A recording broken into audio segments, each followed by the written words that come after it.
বিসমিল্লাহির রহমানির রহিম। আসসালামু আলাইকুম এভরিওয়ান। আমি ফাইজান্স মম। আশা করছি আপনারা সকলেই ভালো আছেন। আজ আমি আপনাদের সাথে শেয়ার করব চিংড়ি মাছের রেসিপি। তো প্রথমে আমি চিংড়িগুলোকে খুব ভালোভাবে মাথা এবং লেজ আর অতিরিক্ত পা কাটাগুলো কেটে ফেলে শিরদাঁড়াতে যেই একটা ময়লার নালি থাকে সেটাও বের করে ফেলেছি।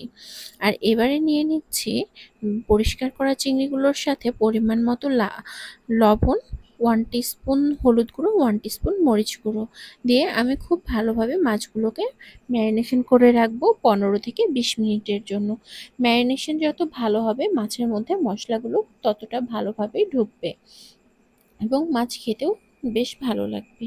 তো এই যে দেখুন আমি একেবারে মিডিল বরাবর কেটে নিয়েছি শিরদাঁড়া দিয়ে, যাতে করে নালিটা আমি ইজিলি বের করে ফেলতে পারি। আমি এক্ষেত্রে ব্যবহার করেছি কিচেন সিজার, মানে রান্নাঘরে যে কেচিটা ইউজ করি সেটা ব্যবহার করে আমি এই কাজটা করেছি। আর অবশ্যই আপনারা কিন্তু এই কাজটা করবেন, এই নালিটা বের করে ফেলে দিবেন। তো এই যে চুলাতে দিয়ে দিয়েছি কড়াই, আর তেল গরম হয়ে আসার পরে একে একে দিয়ে দিচ্ছি সবগুলো ম্যারিনেশন করে রাখা চিংড়ি মাছ দিয়ে উল্টে পাল্টে হালকাভাবে ভেজে নেব, খুব বেশি করে ভাজবো না। হালকা করে ভাজলে হবে কি, মাছটা ভাজাও হবে এবং মাছের মধ্যে জুসিনেসটাও থাকবে।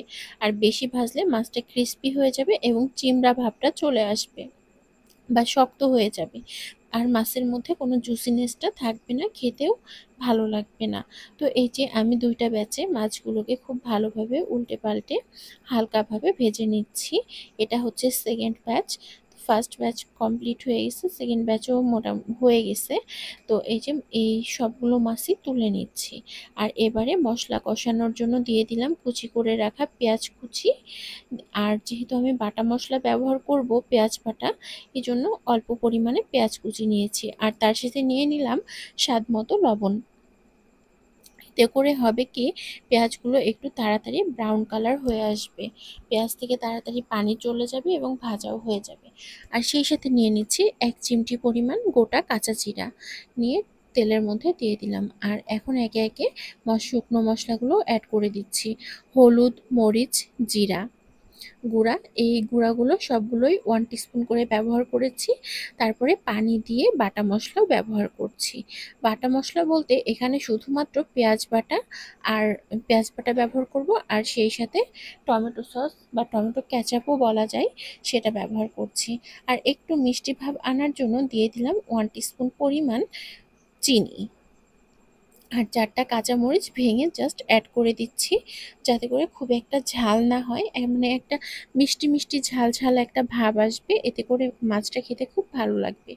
আর বড় চিংড়িতে অবশ্যই একটা তেজপাতা ব্যবহার করতে হয়, এতে করে ভালো একটা ফ্লেভার আসে।